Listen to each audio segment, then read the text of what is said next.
कबीर ने बहुत पहले कहा था कि हे ऊंची जातियों वालों, तुम किसी और रास्ते से पैदा हुए हो क्या?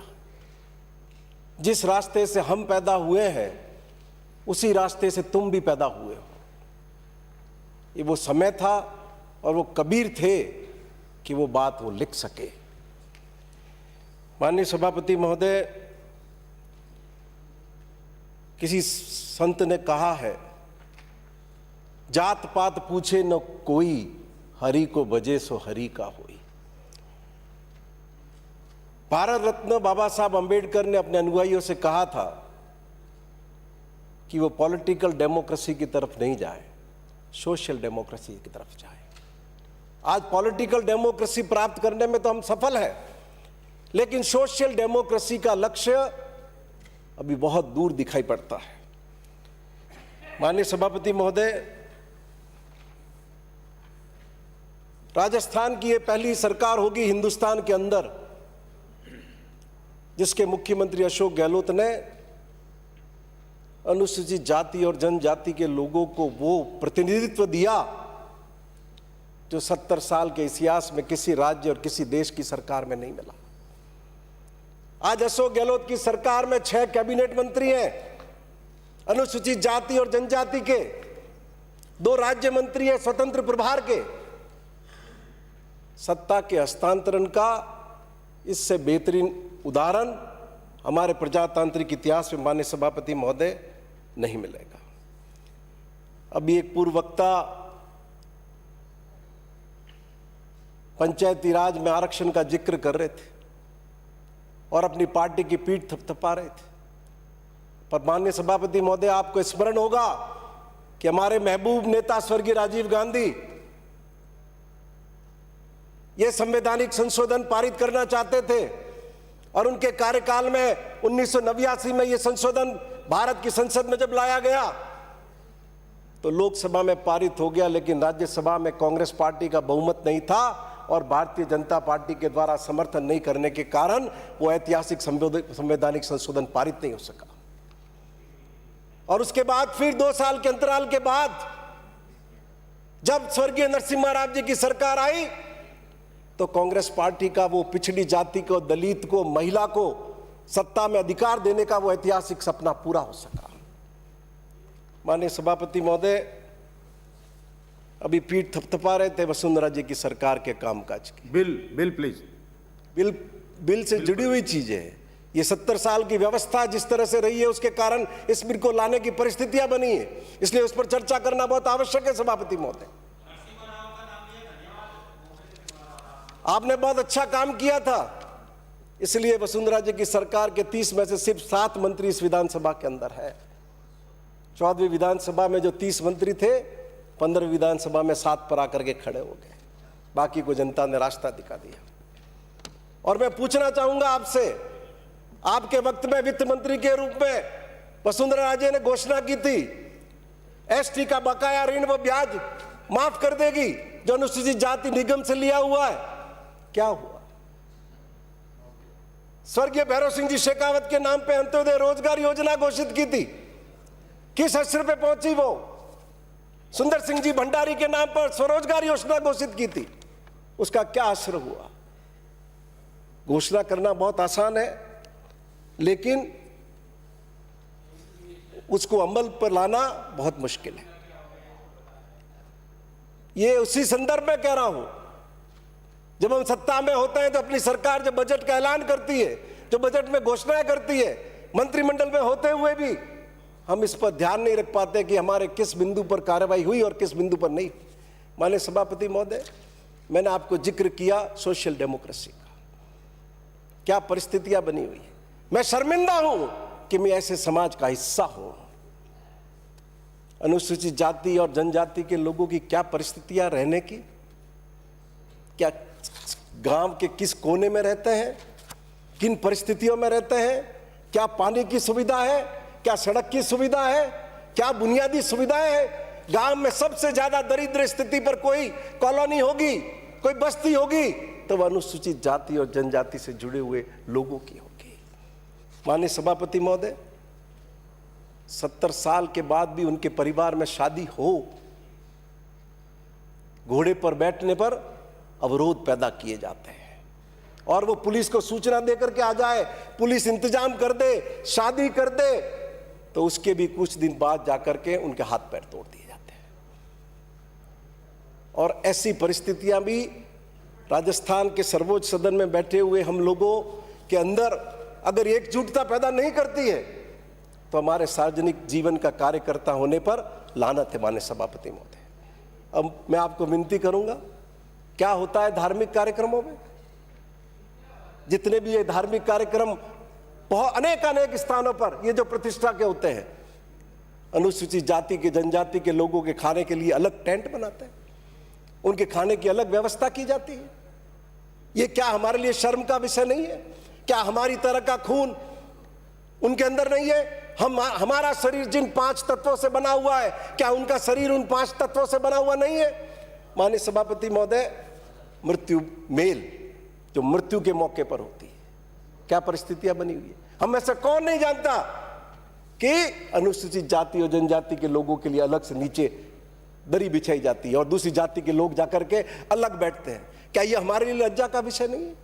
सरकार के कार्मिक एक गांव में बैठे हुए हैं, पुलिस का बीट कांस्टेबल है, पटवारी है, ग्राम सेवक है, क्या ये उनका उत्तरदायित्व नहीं है कि देश के नागरिकों को समान अधिकार प्राप्त हो, उनके साथ समान व्यवहार हो?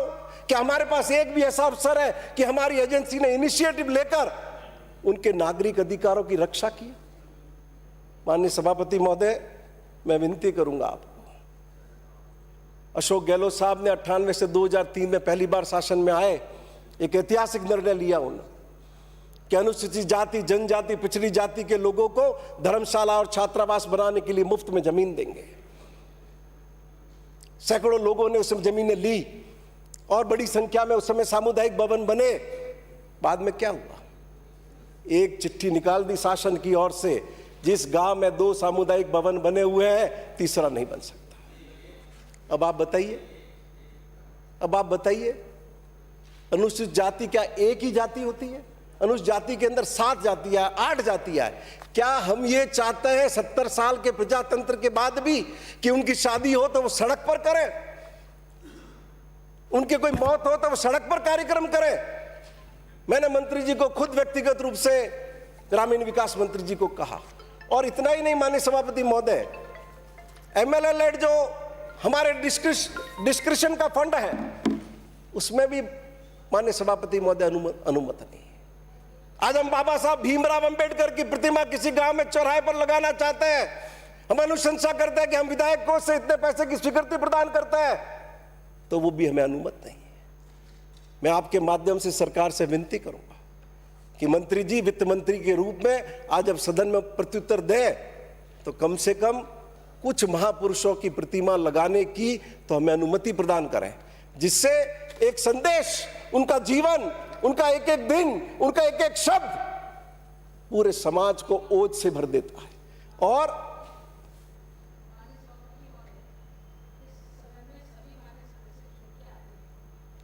यदि एक मान्य सदस्य विधेयक पर बोले तो ये व्यवस्था फिर सब मान्य सदस्यों के लिए विधेयक पे ही बोल रहे हैं, विधेयक पे बोलिए आप। ठीक, नहीं, वो सबके लिए होनी चाहिए। मैं किसी के लिए नाम नहीं ले रही हूँ, पर वो व्यवस्था सबके लिए होनी चाहिए। माननीय सदस्य, अजमेर से आने वाली सदस्य ने अंबेडकर और नेहरू को लेकर के टिप्पणी की थी कि अंबेडकर को कांग्रेस पार्टी ने हरवा दिया, तब उनको ध्यान नहीं आया। और मैं निवेदन करना चाहता हूं आपको कि अंबेडकर संविधान निर्मात्री सभा में नहीं थे, महात्मा गांधी ने पंडित नेहरू को बुलाया और उनको कहा, सुनिए बात, आप सुनिए, पहले सुनिए, आप मेरे से बहस कर लो, सारा पे खड़े हो जाते हैं, बकवास करते हैं, बकवास चिल्लाने लग जाते हो। इतिहास का सत्य है ये।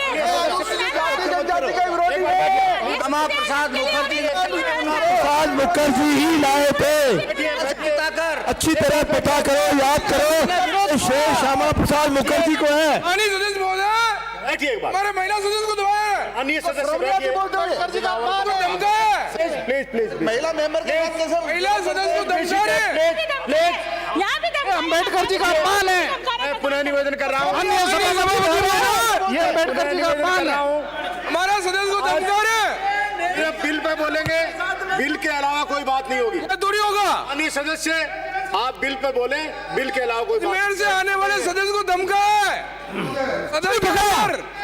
धक्काने का काम कौन कर रहा है? एक गुलाम मानसिकता का आदमी और क्या बोल सकता है? जो व्यक्ति खुद कहे मैं गुलाम हूँ, गुलाम मानसिकता के व्यक्ति से क्या उम्मीद कर सकते हैं? तुम्हारी बोलिए, आप बोलिए। जलाने वाले लोगों का साथ देने वाला आदमी नहीं हो। तुम्हारी तरह औरतों को जिंदा जलाने की घटनाओं का समर्थन किया था तुमने। इनका मानसिक संतुलन ठीक नहीं है, इनका मानसिक संतुलन ठीक नहीं है। गुलामी करेंगे, कुछ नहीं बोल सकते। बैठिए, बैठिए। अजमेर से आने वाले सदस्य को धमकाया है। अजमेर से आने वाले सदस्य को धमकाया है। अन्य सभापति महोदय के अंदर धमकाया है। अन्य सभापति महोदय कर रहे हैं। बैठिए आप। अन्य सभापति महोदय यही एट्रोसिटी कर रहे हैं, यही एट्रोसिटी कर रहे हैं। आप बैठिए। आगे जी बैठिए, आप बैठिए। आप अपनी बात करिए बिल के ऊपर। बिल से हट करके प्लीज, बिल से हट करके नहीं बोलेंगे। बिल पर आइए प्लीज। वैसे भी बोलने वाले होता हूँ। हाँ, बिल पर ही बोलता हूँ। एक एक शब्द बिल की बुनियाद पर है।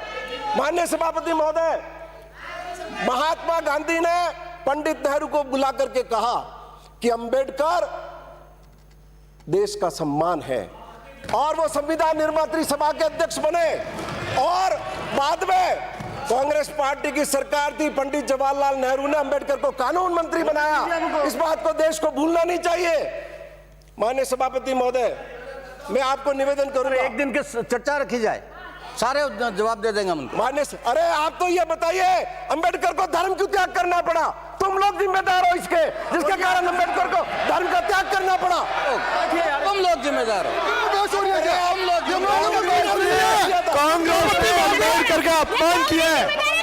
सभापति अंग्रेज जिम्मेदार ये क्या चाहते हैं? क्या कह रहे हो? भाई धमकाने का काम बनते हो। सोचो, जाति की महिला को धमकाते हो। शर्म करो, शर्म करो। सोचो, जाति की महिला को धमका। अंकित नहीं होगा। प्लीज बैठिए, प्लीज बैठिए। मैंने 4 घंटे इनको सुना, 4 घंटे किसी के एक लफ्ज पर आप बिल पर आइए, सीधे बिल पर आइए। मैं बोल रहा हूँ माननीय सभापति महोदय, बैठिए यार, बैठिए, बैठिए, बैठिए।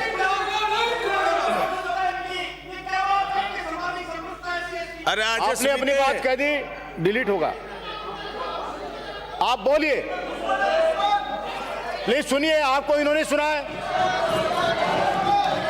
माननीय सभापति महोदय, माननीय सदस्य, आपको आप बोले, इन्होंने बड़ी तसल्ली से सुना, अब इनको भी सुनिए आप। माननीय सभापति महोदय, मैं आपके माध्यम से विनती करता हूँ, बोलिए आप प्लीज। मंत्री जी से विनती करता हूँ कि आज किसी भी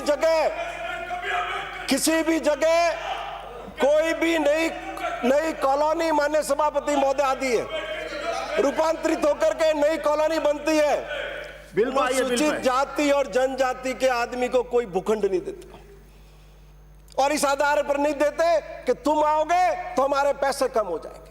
मैं सरकार से विनती करूंगा कि आप जिस कॉलोनी को भी अप्रूव करें, 25% प्लॉट उसमें हर कॉलोनी के अंदर SC/ST के लोगों के होने चाहिए। माननीय सभापति महोदय, मुझे व्यक्तिगत अनुभव है।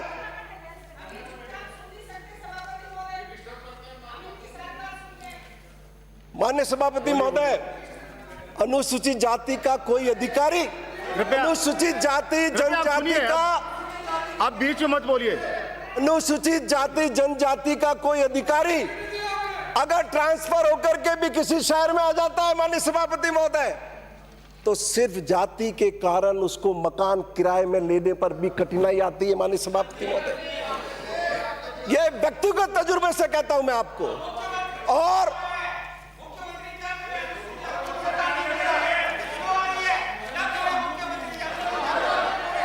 माननीय सभापति महोदय,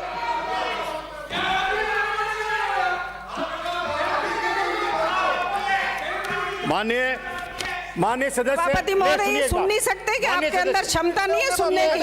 आप भी सुनिए आप प्लीज। बैठा सबको, बैठिए प्लीज, प्लीज चुपचाप सुनिए। माननीय सदस्य, अभी आप बोले राजस्थान राज्य अनुसूचित जाति अनुसूचित जनजाति विकास निधि योजना आवंटन और वित्तीय संसाधनों का उपयोग विधेयक 2022 पर। Please limit your speech up to that. धन्यवाद उसी पर आइए आप। धन्यवाद सभापति महोदय, इसके इधर उधर मत जाइए। धन्यवाद आपका। मैं अब आपको विनती करूंगा कि देश में भारत रत्न बाबा साहब भीमराव अंबेडकर को आजादी से पहले और आजादी के बाद आरक्षण की लड़ाई क्यों लड़नी पड़ी? अब बीच में मत बोलिए आप, ऐसे नहीं। इसलिए लड़नी पड़ी कि समाज में बराबरी का स्तर आ सके। लेकिन आज फिर एक खतरा अनुसूचित जाति जनजाति के लोगों के लिए सामने खड़ा दिखाई पड़ता है। कोई फैक्ट्रियां नहीं है उनके पास, कोई बड़े बड़े व्यापारिक प्रतिष्ठान नहीं है। उनके बच्चों को भविष्य को सपना साकार करने का एकमात्र माध्यम है शिक्षा प्राप्त करें और आपकी तरह IAS बन जाए। लेकिन आज माननीय सभापति महोदय, सारे financial institution, bank, insurance company, railway, defence, सबका प्राइवेटाइजेशन किया जा रहा है। सरकारी नौकरियां ही नहीं रहेगी। अनुसूचित जाति के लोगों का उत्थान कैसे होगा? इसलिए समय आ गया है कि हम चाहते हैं कि हमारे प्रदेश की 30% आबादी और हिंदुस्तान की बहुतायत की आबादी को सामाजिक न्याय मिले, तो निजी क्षेत्र के अंदर भी अनुसूचित जाति और जनजाति के लोगों के आरक्षण की व्यवस्था आपको करनी चाहिए। माननीय सभापति महोदय, अब मैं निवेदन करूंगा आपसे, आप जनजाति के जो हमारे इंस्टीट्यूशन है, बहुत बुरी स्थिति है। क्यों? क्या इनका कोई कैडर है? क्या इनके मुलाजिम है? क्या इनके अपने कोई कर्मचारी है? ST का एक एक हॉस्टल, 3-3, 4-4 हॉस्टल एक वार्डन संभालता है, और वो वार्डन कभी कभार आता है तो उन बच्चों को खाना कैसा मिल रहा है, वो बच्चे रह कैसे रहे? छत देखो तो आपको गिरने को उतारू प्रतीत होती है, बिस्तर देखो तो आपको ऐसे प्रतीत होते हैं कि कितने सालों पुराने हैं। इसलिए सभापति महोदय, मैं आपसे विनती करूंगा कि इसमें बहुत कुछ सुधार करने की जरूरत है। ये जो पैसे आप अलग अलग डिपार्टमेंट को देने का प्रपोजल इस बिल में लेकर के आए हैं कि सभी विभागों के माध्यम से ही खर्च होंगे, और दूसरे राज्यों के पैटर्न पर आप पूरा पैसा ST डिपार्टमेंट को ट्रांसफर कीजिए, सोशल वेलफेयर को ट्रांसफर कीजिए, जिससे उनके माध्यम से वास्तविक अर्थ में निचले स्तर पर पैसा खर्च हो सके। माननीय सभापति महोदय, मैं आपको दूसरे राज्यों का उदाहरण बताऊंगा। गुजरात में जितना पैसा इस मद का है वो जनजाति विकास विभाग को सीधे प्राप्त होता है। महाराष्ट्र में इस मद का जितना पैसा है वो जनजाति विकास विभाग को सीधे प्राप्त होता है। राजस्थान में विभिन्न विभागों के जरिए ये पैसा खर्च होता है, और वास्तविक रूप से जितना लाभान्वित होना चाहिए उतना नहीं कर पाते। और इसी तरीके से आपने इस बिल में मॉनिटरिंग सिस्टम बेहतर करने की कोशिश की है, तो मैं उम्मीद करता हूं कि आने वाले वक्त में और बेहतर काम हो सकेगा। यहां मैं सुझाव देना चाहूंगा, एक मिनट आपकी आज्ञा हो तो। आपने अभी तक कलेक्टर को 5 लाख रुपए की सैंक्शन की पावर दे रखी है, और कमिश्नर को भी 5 लाख दे रखी है। मैं आपसे विनती करूंगा, इसको बढ़ा करके कलेक्टर की पावर आप 25 लाख रुपए करो, कमिश्नर की 1 करोड़ रुपए करो, जिससे ये जो डिले है इसका वो डिले खत्म हो सके, और आप और अशोक गहलोत की सरकार और आपका पूरा मंत्रिमंडल जिस रूप में अनुसूचित जाति और जनजाति के लोगों को के उत्थान के लिए काम करना चाहते हैं, वो लक्ष्य आपको प्राप्त हो सके। आपने मुझे बोलने का मौका दिया, बहुत बहुत धन्यवाद। 3 बिल है, फिर मैं निवेदन करना चाहता हूं, बिल के स्कोप के इतर में अलाउ नहीं करूंगा, और डिबेट को हम डिबेट की तरह करें। मसभी माननीय सदस्यों से निवेदन है कि बिल को कैसे पास करें, यही हम सीखना चाहते हैं। तो फिर बिल की महत्ता, गवर्नर की स्पीच, बजट की स्पीच, डिमांड पे चर्चा, उसका कोई मतलब नहीं रहेगा। इसलिए मेरा अनुरोध प्रार्थना है, अनप्रेजेंट ड्यूटी मुझे ही करनी पड़ेगी, सभापति को करनी पड़ेगी। आउट ऑफ बिल के स्कोप में कोई बोलेंगे तो उसको रोका जाएगा, और उसके बाद अन्य सदस्य को बुलाया जाएगा। जो जिन बातों पर चर्चा हो गई, जो चीज़ें आ चुकी है, उसके अलावा कोई नई चीज़ डिस्कस करना चाहे तो डिस्कस करें। बाकी हम 3 बिल है, उस 3 बिल को हम लेट तक नहीं कर पाएंगे। माननीय सदस्य श्रीमती संतोष।